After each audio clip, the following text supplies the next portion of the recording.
Edward and Gordon. One of the engines in Edward's shed was called Gordon. He was very big and very proud. "You watch me this afternoon, little Edward," he boasted, "as I rush through with the express. That will be a splendid sight for you." Just then the driver pulled the lever. "Goodbye, little Edward," said Gordon as he puffed away. "Look out for me this afternoon." Edward went off, too, to do some shunting. Edward liked shunting. It was fun playing with freight cars. He would come up quietly and give them a pull. "Oh, oh, oh, oh, oh!" screamed the freight cars. "Whatever is happening?" Then he would stop and the silly freight cars would go bump into each other. "Oh, oh, oh, oh!" they cried again. Edward pushed them until they were running nicely. And when they weren't expecting it, he would stop. One of them would be sure to run onto another line.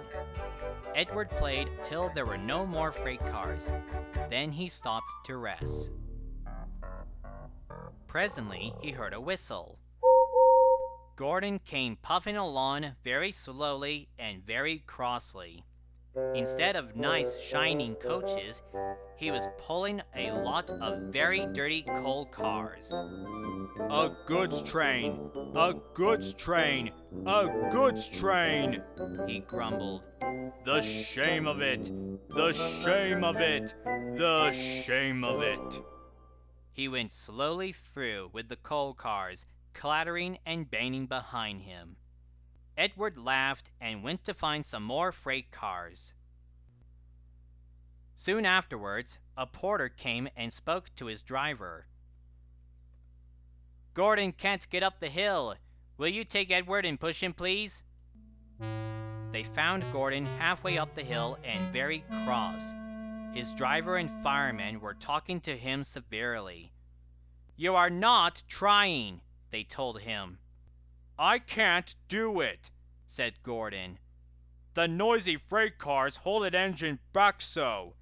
If there were coaches, clean, sensible things that come quietly, now that would be different." Edward's driver came up. "We've come to push," he said. "No use at all," said Gordon. "You wait and see," said Edward's driver.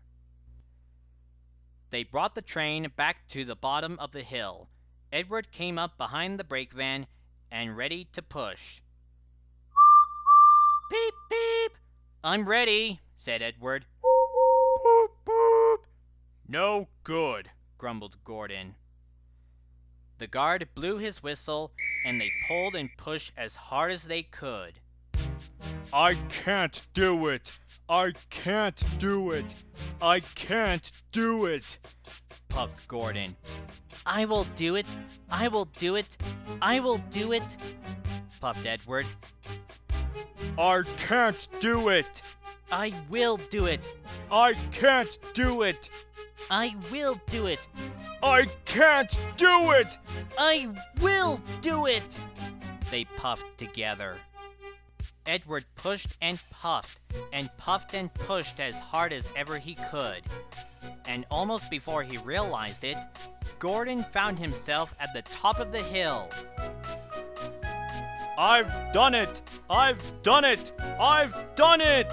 he said proudly, and forgot all about Edward pushing behind. He didn't wait to say thank you, but ran on so fast that he passed 2 stations before his driver could make him stop.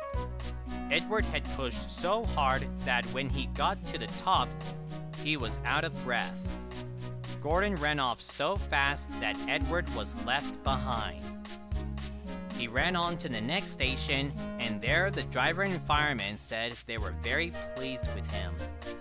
The fireman gave him a nice long drink of water, and the driver said, "I'll get out my paint tomorrow and give you a beautiful new coat of blue with red stripes. Then you'll be the smartest engine in the shed."